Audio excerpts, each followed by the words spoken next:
Hello. Hello, how are you doing? Is there a lot of people there? Can we hear everybody? Test, test. How many people is there? So, one. If it gets too hot, we can go back. Okay, we'll probably wait for the next couple minutes, see if anybody else is going to join us, and then we'll get started. So just bear with us.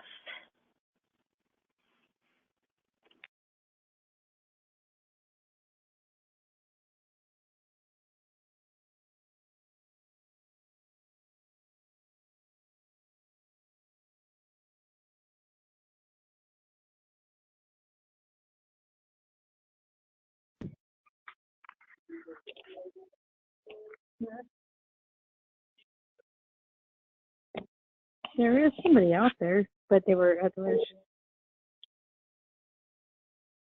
Hello? Hello. Hello. Hi. We're here. Hey, it's Nancy in Omaha. Oh. And Laura Langley and Rhiannon Clausen. Okay. I'm glad that you guys are able to join our webinar for this afternoon. We're going to do, my name is Terry Rattler, and I am the program coordinator for Great Plains Breast and Cervical Cancer Early Detection Program. And hello, I'm Brenna Lanou. I am the patient navigator for the Breast and Cervical Cancer Early Detection Program. And good afternoon, everybody, and we are glad that you are here, and we would just like to present this webinar on how to complete the RFP for the community grant for this coming year for 2018 and 19. Okay. So this program provides cancer screening to low-income and uninsured and underinsured women, and they have funded 68 programs throughout the United States, and that's the National Breast and Cervical Cancer Early Detection Program. And back in 2012 and 13, they decided to do a survey, and they did a survey with 67 grantees, and they were program directors and coordinators of the state, national, the Breast and Cervical Cancer Early Detection Program. From this moment on, I'm going to be saying just BCedP program. Also, so after they did this web-based survey with these coordinators, they found out that the results were high in all 4 of the EBIs, and that's evidence-based interventions.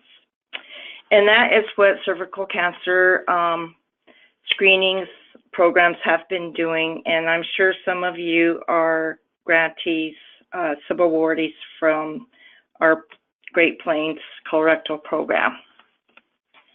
So in utilizing the EBIs with this program, they started with presenting, gathering baseline numbers before and after they implemented the EBIs, and they found that to be very successful in finding out that it worked. And that's what we will be working with. Whoever gets awarded with this grant will be working with gathering baseline numbers and afterwards. The next slide is talking about community clinical linkages. And what we want our sub-awardees to do is to be able to work with implementing partners within this grant. And this would be like all the clinic staff, and within the clinic staff, that would be nurses, PAs, physicians, your lab techs, and also not just within the clinic, but externally as well, as working with CHR, tribal health, and any other programs that you guys can link with to make this program successful.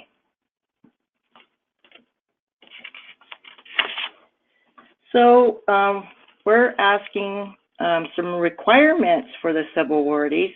So first of all, you would need to choose 2 EBBs out of the 4.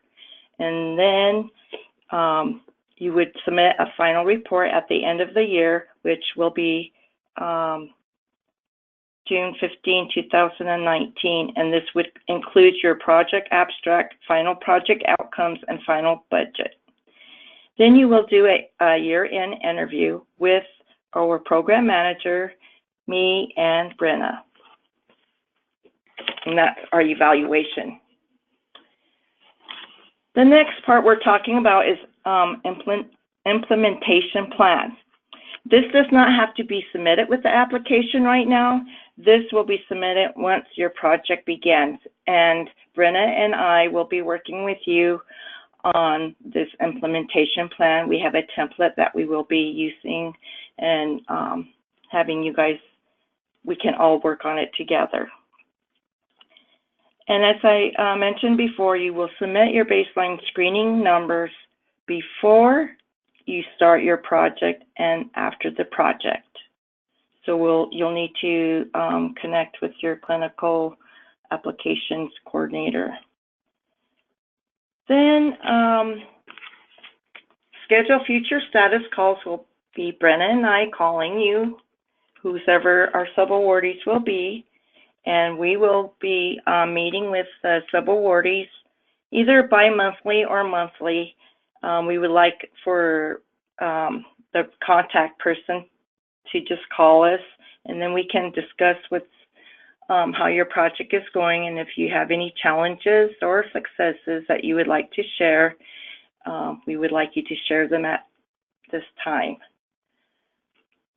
And then we're gonna, for collaboration, as I mentioned before, when you make those community clinical linkages, we would like the communication to be very open, where everybody can be notified of keeping track of all the tasks that each person needs to do. So that way we can make sure that all the resources are being shared and used, and that if somebody knows something to improve the project, that's the time we can help each other out. And you will need to help be able to find some ways to get regional, local, and clinical connections in order to identify women who are of age for screening. And we would really like for us and for you guys to find the women that are hard to reach screening, that have never been screened before, or just have been screened, you know, every now and then, not consistently.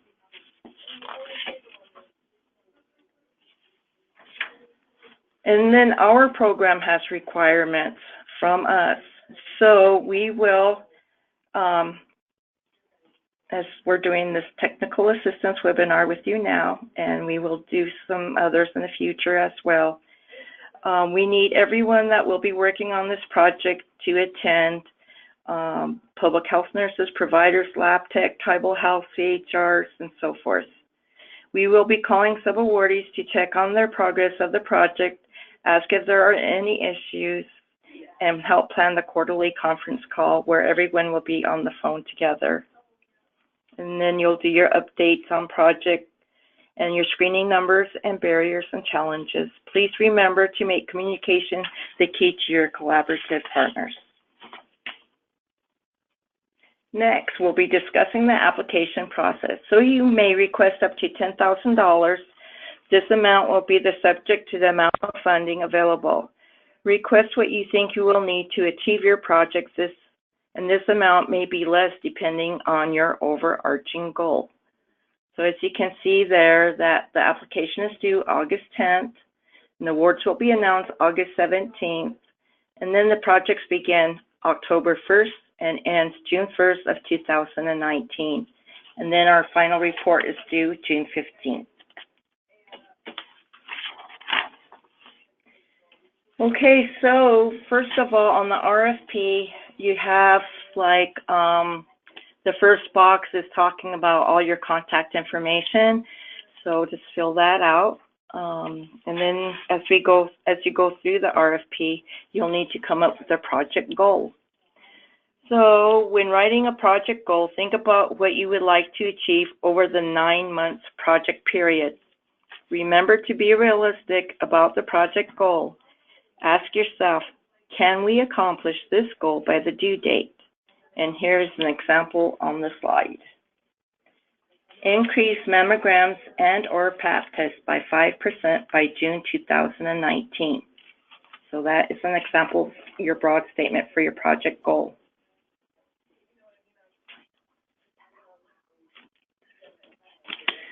Okay, the next one is about your project objectives and your project plan. And these are going to include 3 specific objectives and 1 quality improvement objective. So you're going to want to look at your timeline. What does your timeline look like? And who are your partnership? Who are your partners? Are they your continuing partners? Are they new ones? Do you need more partners? Just keep asking yourself if you're missing anybody in order to reach your project goal. Sorry about that. So you want to set those goals realistically, and these objectives and plans should support and make achieving your goal possible. So if you decided that your goal was to increase mammograms by 5% in your area by June 1st, 2019, the objectives and plans could sound like this. Objective 1, every month register 5% more women than scheduled a mammogram in previous year into the Honor Every Woman program. For this objective, you will need to establish a baseline appointment scheduling rate from the previous year to determine what your goal will be. For example, if you schedule 25 mammograms in September of 2017, this would increase your goal enrollment in the BCedP program to 28 in September of 2018. And that was just an example.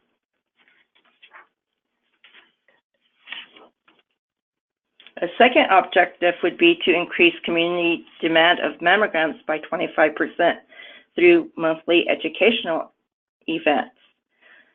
And this could be first establish a community demand baseline by deploying surveys to women seeking other health services in the clinic. If she is above 40 and receiving dental care at the clinic, or her child is, she will receive the survey to fill out and ask about a willingness to schedule a mammogram in the next year. This survey will run for 3 months from October 20th to December 20th. By January 20th, we will have the results analyzed and our first monthly educational event planned and scheduled. February event, March, and April event, as well as May. At each, you're going to have a pre and post survey that will be deployed to gauge prior interest and interest after the event.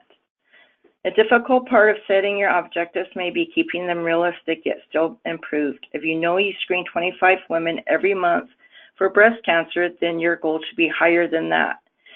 Ideally, a goal that sets you and your clinic up to screen a little bit higher than that, even if it came up to 27 mammograms, because that adds up during the year.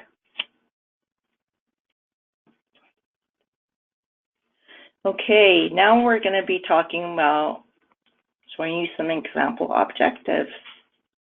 Okay, the letters and the word, excuse me, the words in green are going to be a realistic goal.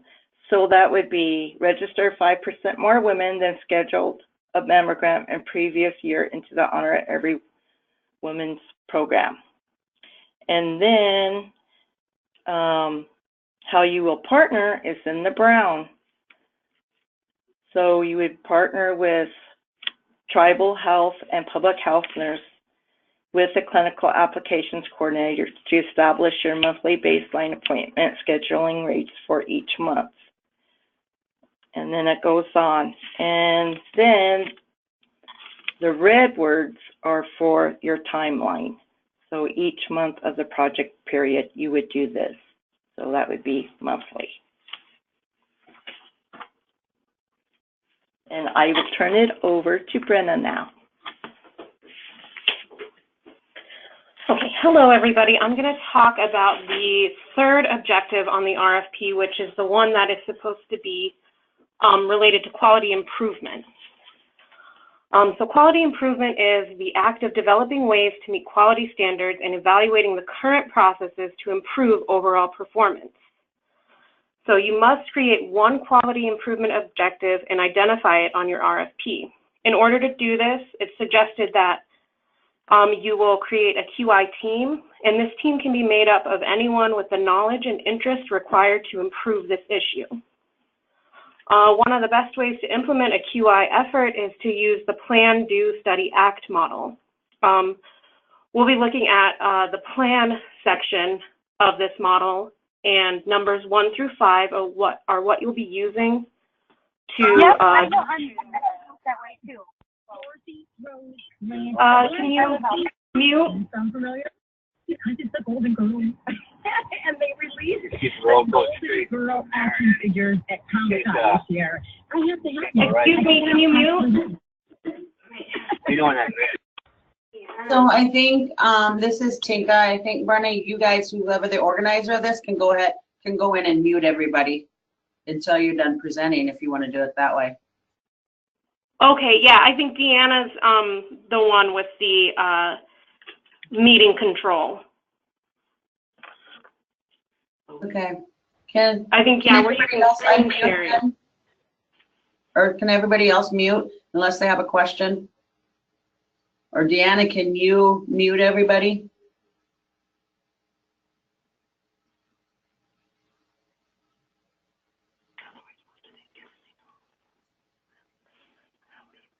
Okay.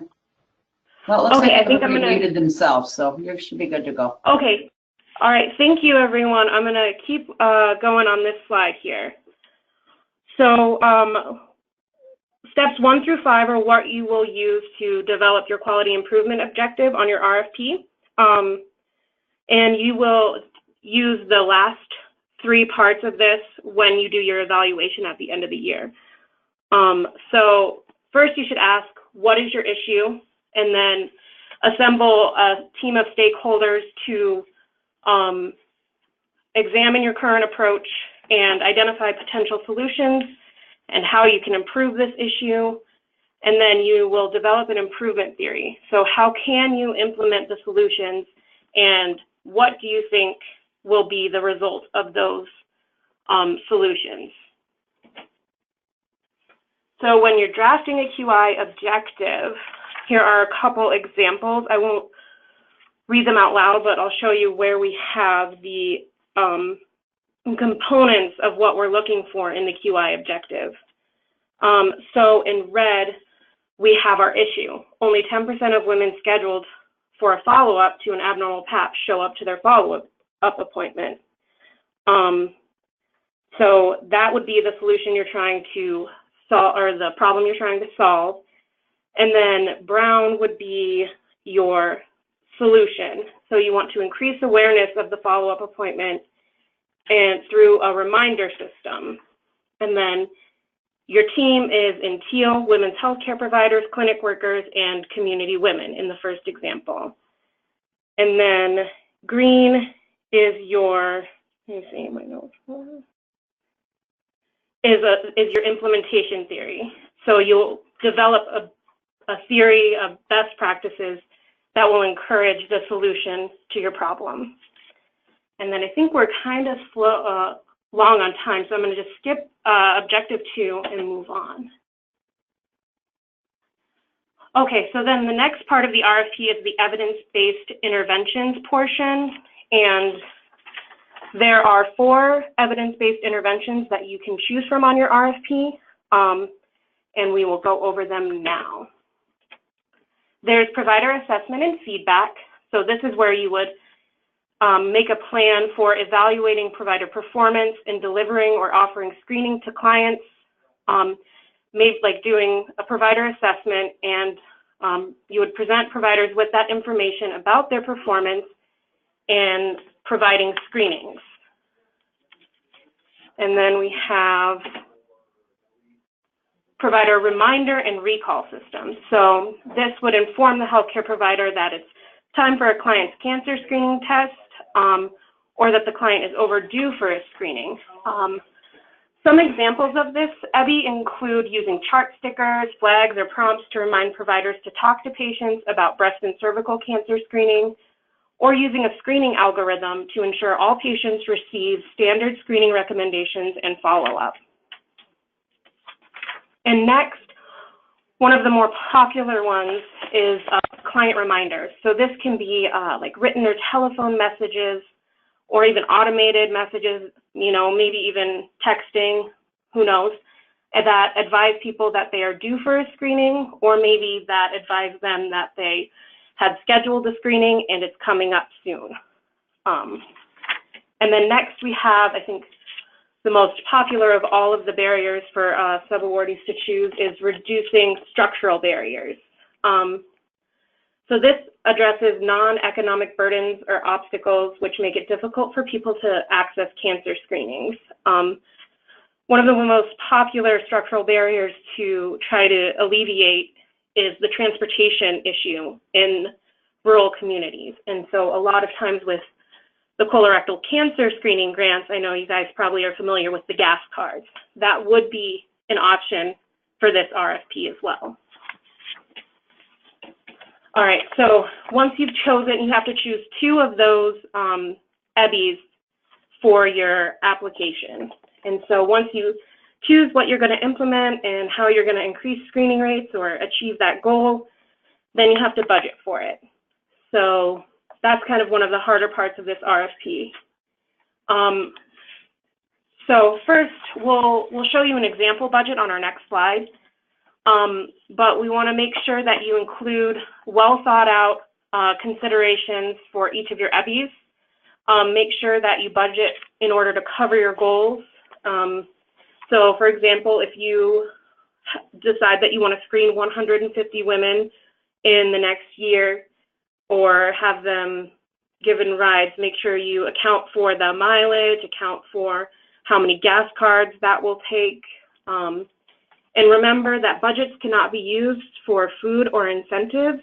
That is a national program standard. And all of the awards will be based on funding availability. Remember, you do not have to request the full amount, only request what your community or organization needs. And then we'll just look real quick at a sample budget here.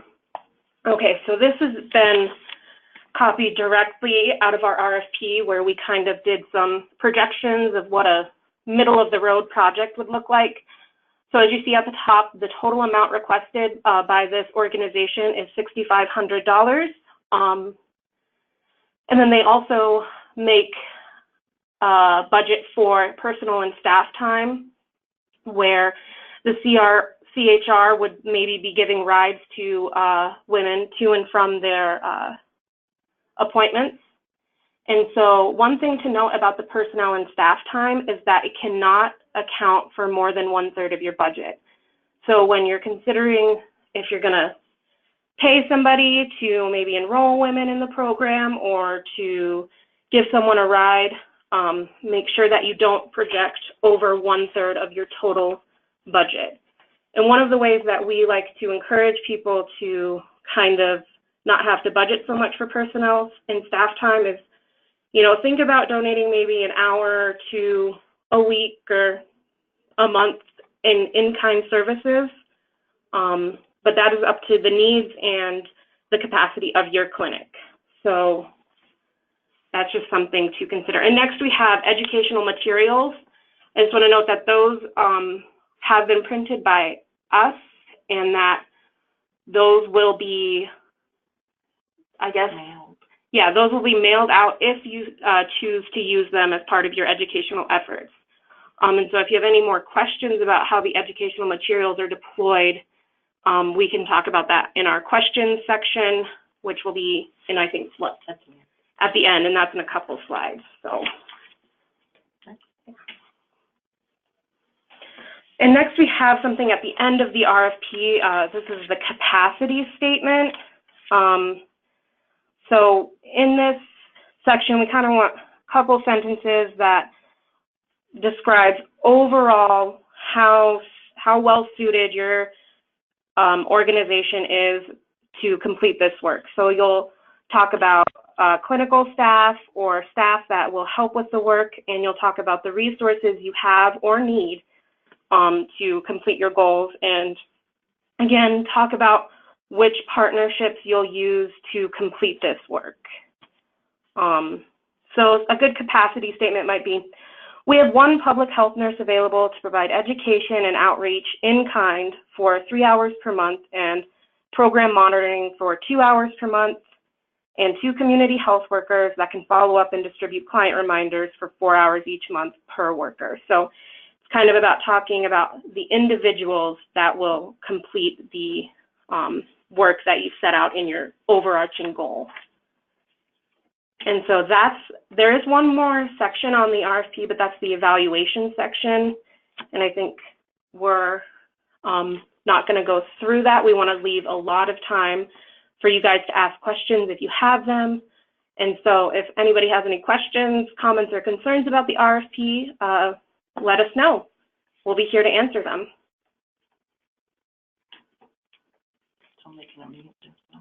Oh yeah, you guys can unmute yourselves if you have questions.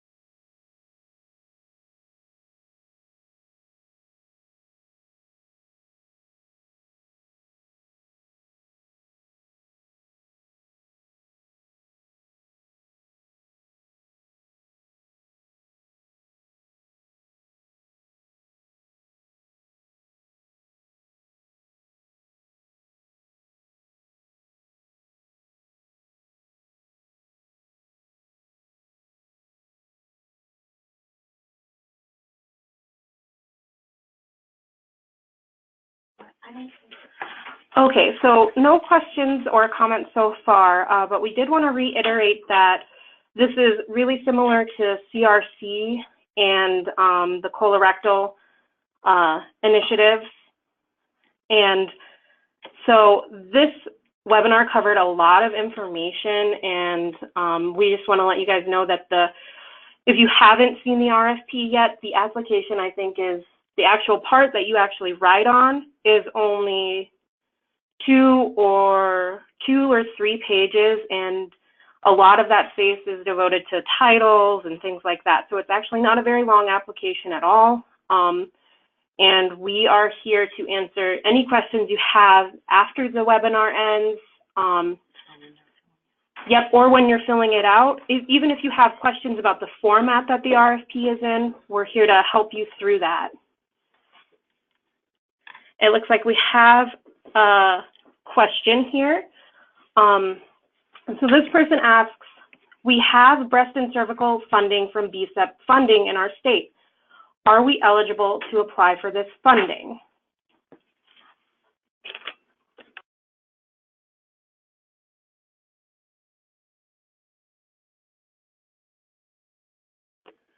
Okay, so to that, it depends on what you're using that funding for. If you're using it for screening or for EBI implementation. So I believe if you are currently using it for screening, you can apply for this funding to implement evidence-based interventions.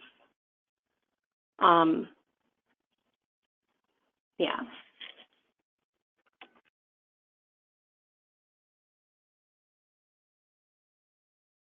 So this is Tinka. So if they have state funding to do EBIs, then they can't apply for our funding. Is that correct? Yes, Tinka, that would be correct. Okay, I just wanted to clarify. Thanks.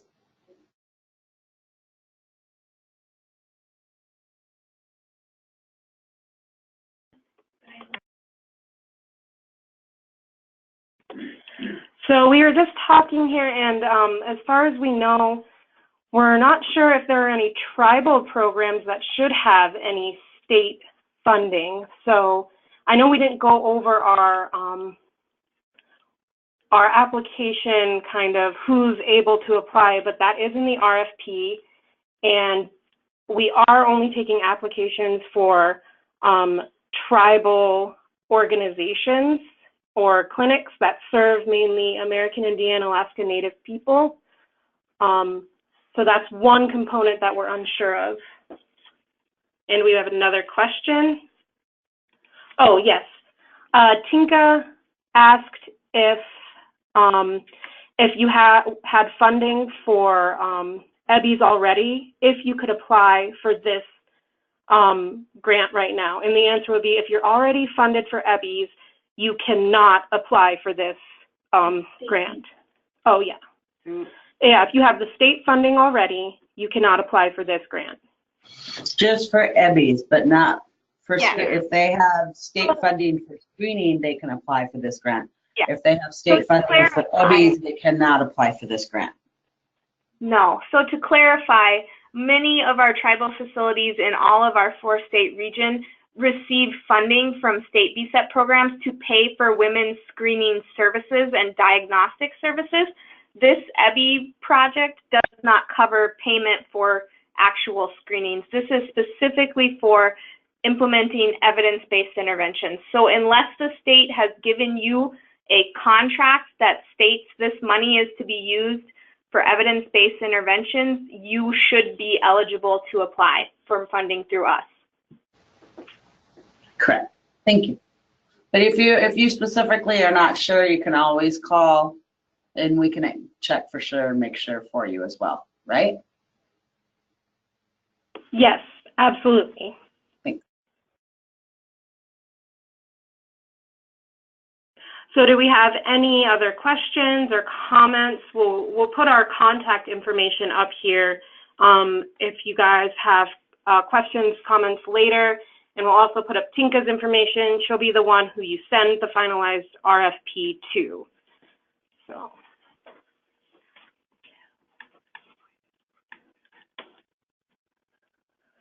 All right, can everybody see our contact information there? So if you have comments, questions about filling out the RFP, you can contact Terry Rattler or me, Brenna Lanou, and our emails are up there on the screen. And then when you're done with your RFP, you can send that to Tinka Duran, and then applications are due on the 10th of August, and we will be announcing the awardees on the 17th of August. And remember that projects will begin October 1st of 2018, and they will go for 9 months ending on June 1st, 2019. Okay, well, I think that's all we have for you. Thank you guys so much for attending today. And we look forward to reading all of the cool things you want to do in your communities to increase breast and cervical cancer screening, and we're really excited to start this year. So thank you. Yes, thank you all for attending. Hey, Tinka? Yes, yes, yes, yes. Hey, Tinka, it's Nancy in Omaha. Oh, hey, Nancy. Hey, I was wondering, is there any way we can get we weren't able to sign in for the webinar. Is there any way you could send us copies of the slides? Sure. So this is Nancy Vasquez, right? Yes, ma'am. All right. Brenna or Terry, can you send that out to them if her contact is in my contacts? If you need it, Yep, send it out to her. we can do that. Okay, great. Recording. Thank you. Yeah, thanks, Nancy. Welcome. Well, hopefully I'll be seeing you guys in about a month, huh? Sure. Are we coming down there? Or are you coming up for here? the symposium. For what? Oh, the Good Health and Wellness Symposium? Oh, Yeah. Yep, that's coming up soon. Yeah, we'll probably be there. All right. Okay, that's all we needed. Thank you. Yep, thank you. All right.